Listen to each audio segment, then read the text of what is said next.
వాళ్ళకి ఏం పోయే కాలం సార్. నాకు కొరియా అంటే ఇష్టం. ఎప్పటి నుండో సియోల్ వెళ్ళాలని కోరిక. కొరియన్ సినిమాలు కూడా చూస్తాను. Sir sir open Gangam style, open Gangam style song అంటే నా బేబీస్ కి చాలా ఇష్టం సార్. మొన్న ఇక్కడ కొరియన్ ఫుడ్ ఫెస్టివల్ కి వెళ్ళొచ్చు. షెఫ్లతో కూడా మాట్లాడాం. ఆ వెదవులు అప్పుడు బాగానే ఉన్నారండి. ఈ లోపల వాళ్ళకి ఏం పోయే కాలం వచ్చింది సార్.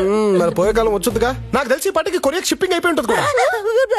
చెప్పిగా కొరియా చాలా దూరం ఉంటుంది కదా సార్. కొరియా ఎక్కడుంది అనుకున్నారు? వైజాగ్ నుండి బోట్ వేసుకుని నార్త్ వెళ్తే నార్త్ కొరియా, సౌత్ వెళ్తే సౌత్ కొరియా. అయితే నేను బోట్ వేసుకుని ఇటు వెళ్ళాలా అటు వెళ్ళాలా? మీరు ఎందుకు వెళ్తారంటే నేను చచ్చిపోయాను అనుకున్నారా? మీ బేబీస్ నా బేబీస్ కావా? ఇదిగో మళ్ళీ మన మాట ఎవరిది? మా మమ్మీ. నమస్తే సార్. ఇలా ఉందండి. సరే ఈవిడ ఎలా ఉంటే మనకి ఎందుకులే గానీ మీ అమ్మని తీసుకొని నువ్వు ఇంటికి వెళ్ళిపో. నేను బేబీస్ నచ్చేస్తా. మీరు వెళ్ళిపోండి. Helicopter start